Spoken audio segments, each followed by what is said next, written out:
What is going on, guys? Welcome to episode number 5 of our Cincinnati Bengals franchise. Today is Thursday, so happy Thursday. Today is going to be the first of many update videos. So for every Thursday, we will be doing an update video.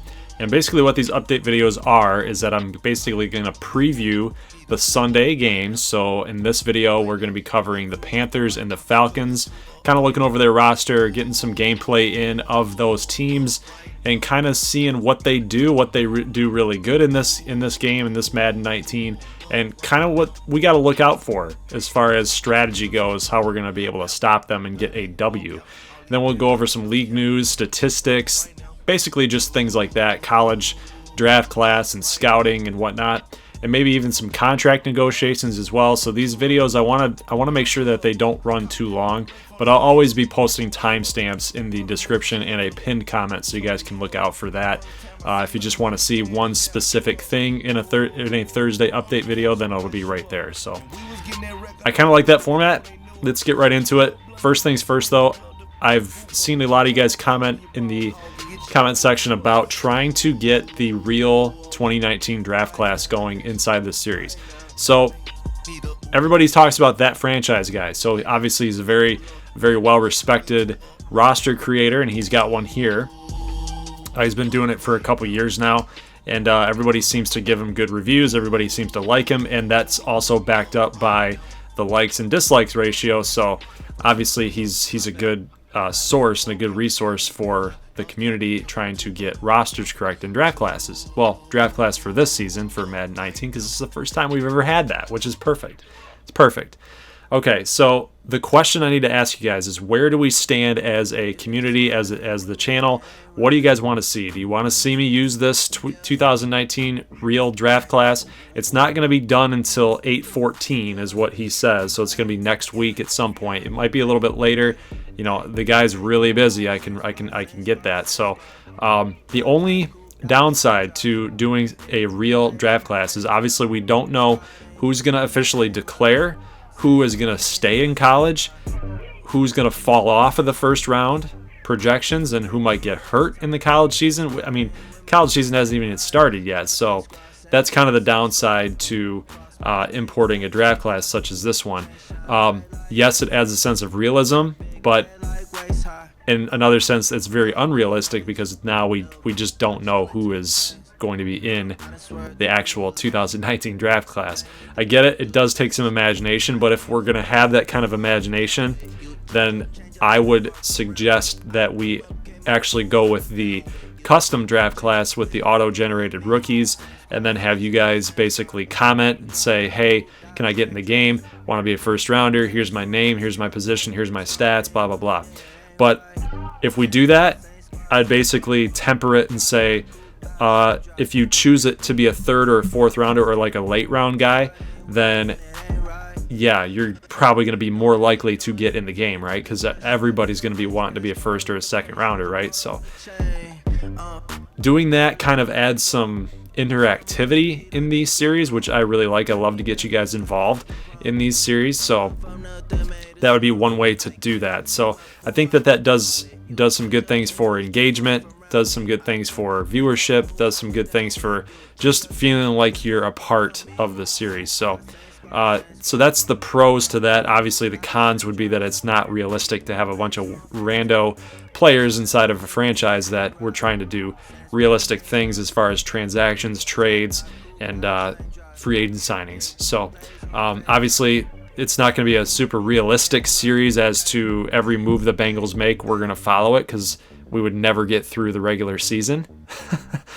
We'd have to follow every single move they would make. So when I throw the word realistic around, it's basically meaning transactions, trades, so on and so forth. So let me know what you guys think. I would love to know. So let's get right into this Thursday update video. All right, so continuing to talk about the college draft class, check this out. So we get this screen here, so this decision. I ended up simulating past to like week 13, week 14, and you still get that option as long as you didn't import a file or auto-generate rookies. So basically what I'm saying is we don't have to make a decision on what import or what we're going to do as far as like getting in the game goes if we're going to do custom draft class. we can wait. We can wait for weeks on end to figure out what we're going to do with it. So, like I said, it's all up to you guys. I'd love to know your thoughts. You guys can see that I did change the depth chart around, so Joe Mixon is the starter now.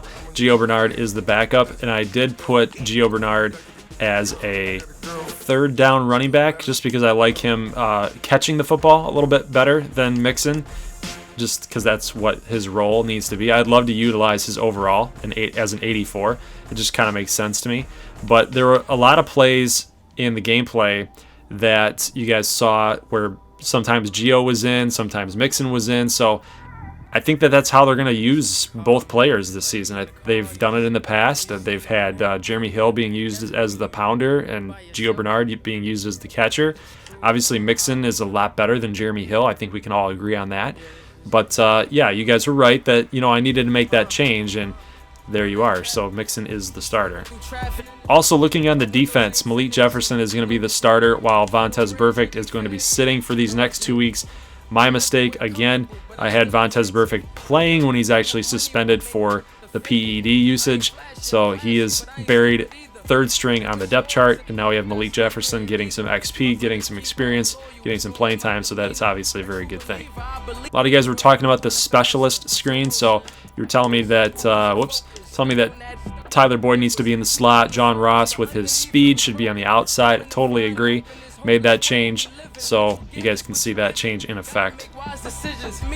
Checking out the standings here in the AFC North, 2-0 are the Steelers. They're scoring a ton of points, but our defense is playing really, really well.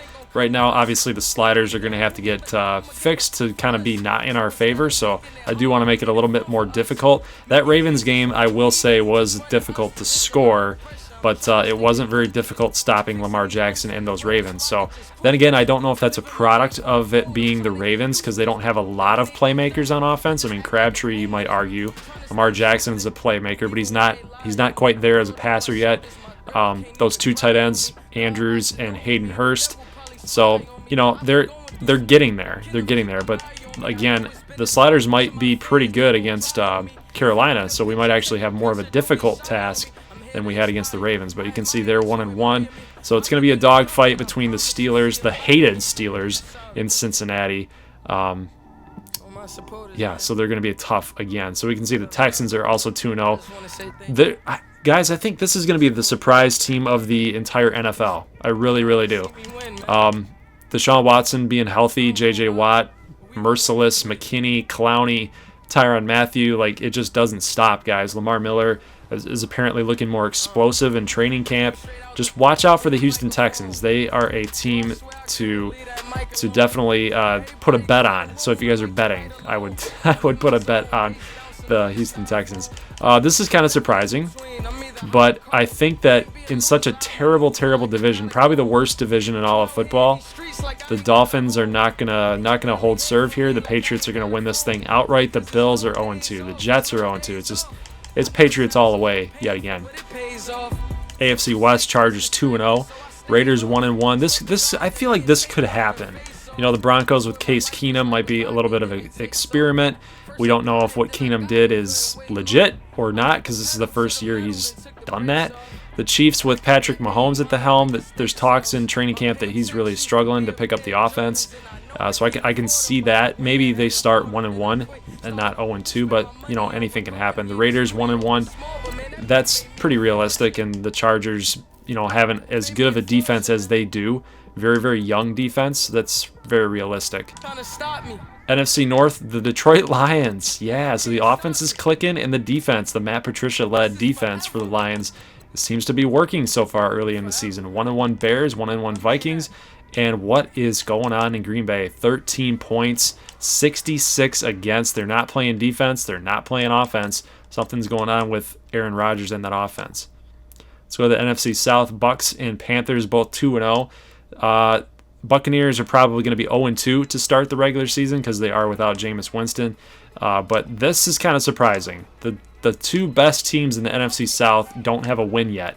Falcons 1-1 and Saints 0-2. So maybe if we hand the Panthers a loss, the Falcons and the Saints, they might be able to catch the Panthers and the Buccaneers. Let's go to the NFC East, the Redskins. Shout out to T&J, who has a really good Redskins franchise going out there. He's very good at what he does as a YouTuber, and he's a good dude. He's a good dude. So check him out if you guys are not.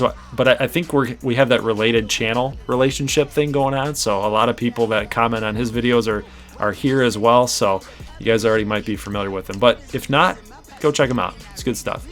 Giants 1-1, Eagles 1-1, so they did tie against the Falcons. They're giving up a lot of points, but they're not scoring very many either. But look at the Redskins offense with Alex Smith, 83 points. Cowboys struggling. They're probably one of the most inept offenses in the league right now. They just don't have a lot of playmakers other than Ezekiel Elliott. Dak Prescott, I guess you could call him a playmaker, but he needs talent around him. He's kind of in that Andy Dalton tier, as much as Cowboys don't want to admit it. Cowboys fans don't want to admit it. Seahawks 2-0.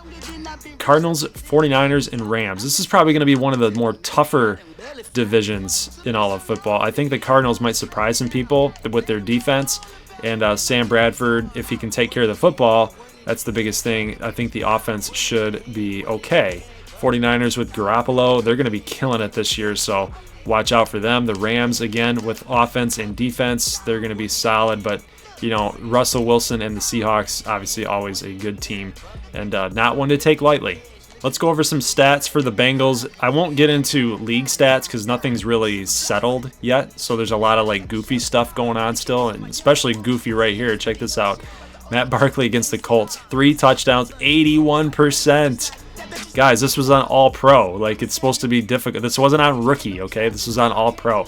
So, again, I stress the importance, but I will be fixing up the sliders so that doesn't happen. If Matt Barkley's going to do that against the Colts, I wonder what Andy Dalton would have done. Are we going to score 45 on the Colts? My goodness.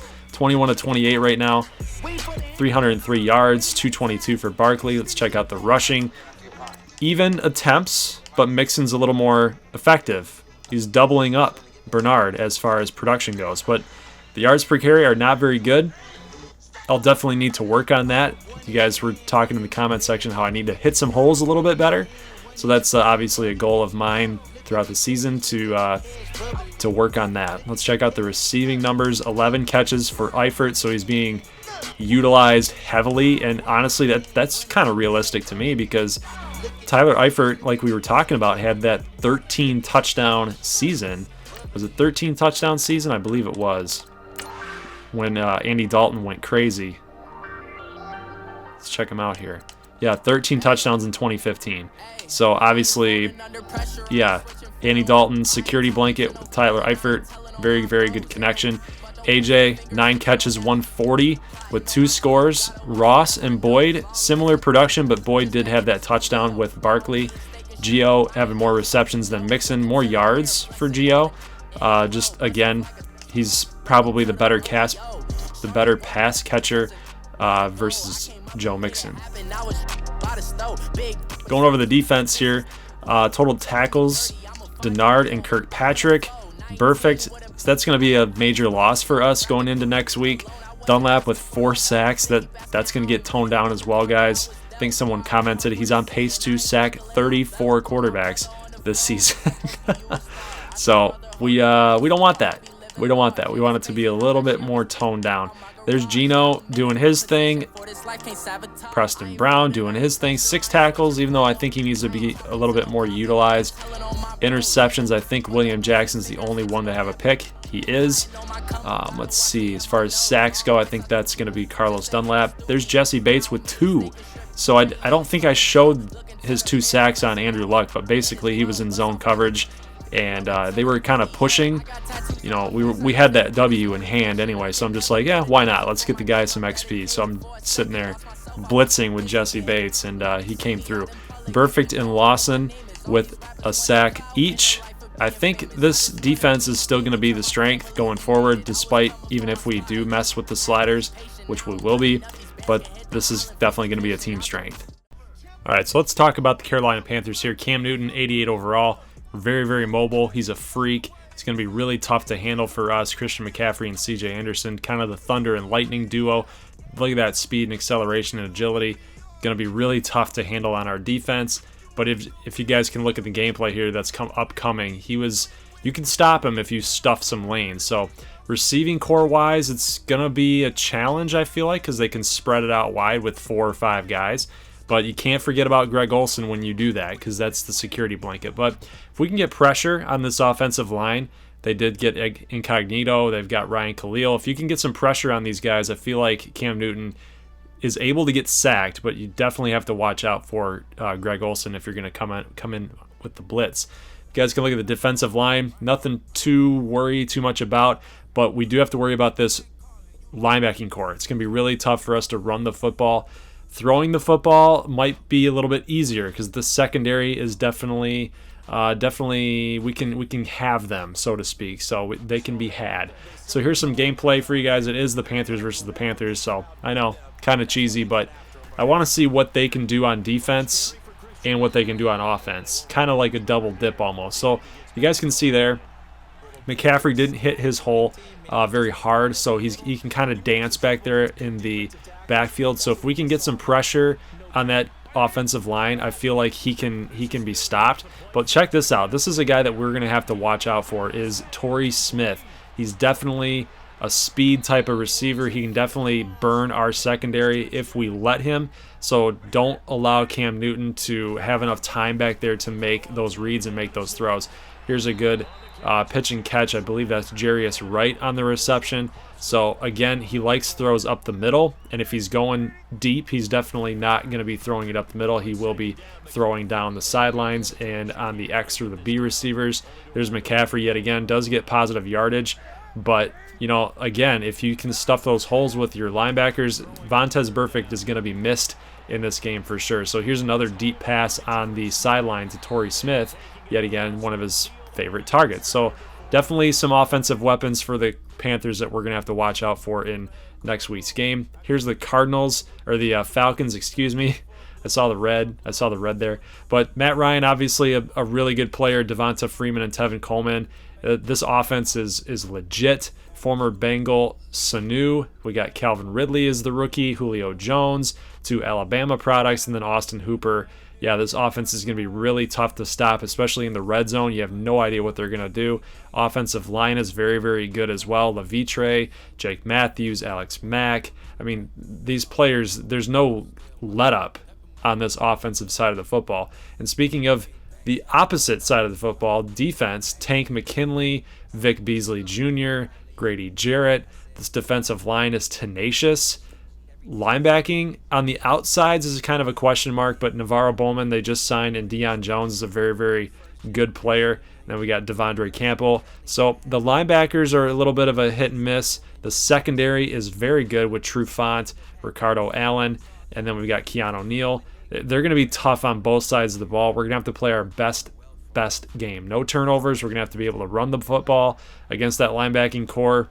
Probably the offensive line is a little mismatched, I would say. I'd venture to say that with this defensive line for the Falcons. So we can see on this drive that Matt Ryan really loves Austin Hooper up the middle. You can see on this play on a 2nd and 9, they brought the blitz heavy on Matt Ryan, and on 2nd and 9, they're going to get a big gain. So that's 60 yards of, 61 yards of total offense, and Austin Hooper has 53 of the 61 yards of total offense. So crazy, right? So obviously they like utilizing Austin Hooper if the outside guys, Sanu, Ridley, and Julio are taken away. Here's another reception for Austin Hooper. So this is obviously something that we're going to have to watch out for. I would say that we have the same game plan against Devonta Freeman and Tevin Coleman, except we're going to have to do a lot of zone to make sure that they're not running out of the flats. This offense is legit, guys. It's going to be really tough for us. So that is going to be it for today's episode. I'll see you guys in episode number 6 on Sunday against the Panthers and the Falcons. Post in the comment section below, guys, what you think that we need to do in order to beat both of these teams, as well as what you guys want to see for the draft class. Do you guys want to go with the created players and get your player in, or get yourself into the game, or do you want to go with the real style draft class? I just urge you guys that whatever route that we choose, don't be so upset with it that you just don't end up coming back to the channel. I really appreciate your guys' viewership, and obviously this is just a video game, and we're just out here having some fun, right, with this Bengals franchise. So I will see you guys in the next episode. Enjoy the rest of your week, and I'll see you guys on Sunday. As always, peace.